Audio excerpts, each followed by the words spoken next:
This is Jessica with Dining Traveler, and I'm at Macon in Washington, D.C., and I'm getting an express wine lesson from their sommelier and general manager, Deandra Olson. Thank you so much for having me here. And what are we tasting today? We're tasting a sparkling, a white, and a red. The first one is a Gran Reserva Cava.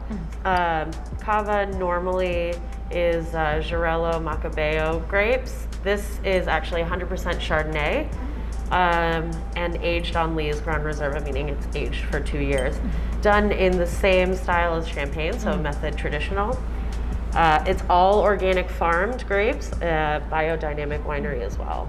And when I dine here, I loved how you have a very interesting way of pairing wines with Malaysian food. It's spicy, it's flavorful, and I think that sometimes like these type of foods get overlooked when it comes to wine pairing. So what would you pair this with? It is kind of hard to pair wine with like high spiced food, but everyone I guess tends to move towards like Riesling because the sweeter the wine is, the better it is with spicy foods. But the general rule of thumb is you don't want too much acid because acid will intensify the heat.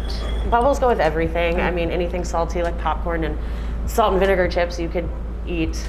Or you could drink, I'm sorry, that's anything really good. sparkling with. I'd probably pair that with our fried chicken. We kind of have a joke here that every wine goes with the fried chicken. Bubbles and fried chicken, set me up. Yes. Okay, so the next wine is Christina Brunner Veltliner. Christina Netzel is the winemaker for this Brunner Veltliner. Typically, Brunner Veltliner does have this, it seems to have residual sugar, which is why it's great with any Malaysian, Thai, Mexican food, any of these like ethnic cuisines. This is also a natural wine, unfiltered, unfined.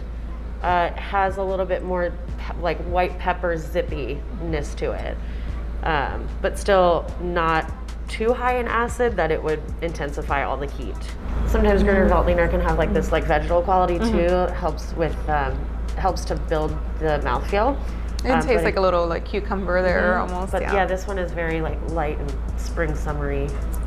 And I love the label. I mean, yes. Oh, the label's really fun too, because the vineyard and the farm there, it is sustainable. So all these different insects are actually the insects found on the vineyard. Oh, cute. And help with pest control.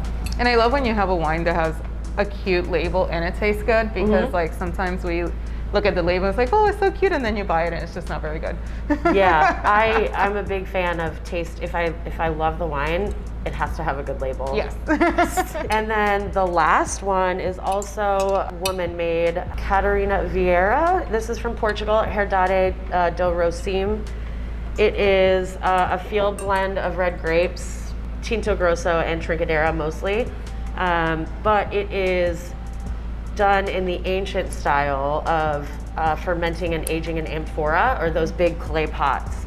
And they actually use olive oil to coat the pots here when they make this wine. So you'll kind of notice that in the mouthfeel. So everything goes into this fermentation. The stems, skins, the juice.